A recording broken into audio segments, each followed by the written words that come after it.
Assalomu alaykum Navoiy. Xo'p azizlar, men hozir ko'rsatadigan obyektim biznesmen insonlar uchun, savdogar insonlar uchun juda manfaatli bo'ladi deb o'ylayman, chunki bizda obyektimiz magazin ichidagi tovarlar bilan sotuvga chiqmoqda azizlar. Kelinglar, lokatsiyasini bitta ko'rsatib o'taman.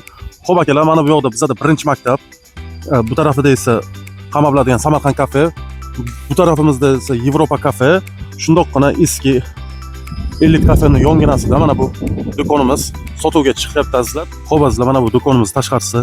Ko'rib turgan jamiki xolodilniklar, ichidagi tovarlar, kuzatuv kameralari, hamma narsa do'konimizning o'zida qoladi akalar. Mana shunaqa ko'ryapsizlar. Tovarlar boya aytganimdek, mana bunaqa kattakon vidijnoy xolodilniklar ham magazin do'konimizda ichida qoladi azizlar. Xo'p akalar, endi men sizlarga hozir shartlarni tushuntirib o'taman. Xo'p akalar, boya aytganimdek, tayyor biznesmen akalarimiz, savdogar akalarimiz uchun juda qo'l keladigan usloviyalarda, shartlarda topshirilyapti. Do'konimizning o'zi sotilmaydi. Do'konimizga har oy 2 million so'mdan oyma-oy oylik to'lovi bor. Men sizlarga sotiladigan narsalari, shu tovarlari, xolodilnik, kuzatuv kameralar, konditsioner, kassa joylari, ana shular jamiki ko'rib turgan jihozlari sotiladi azizlar. Sizlar kelinglar, ko'ringlar bemalol. Xo'p, taxminiy narxini 150 million so'm deb chiqaryapmiz azizlar. Kelinglar, ko'ringlar, akam bilan gaplashasizlar, bemalol hisoblab sizlarga topshiradilar.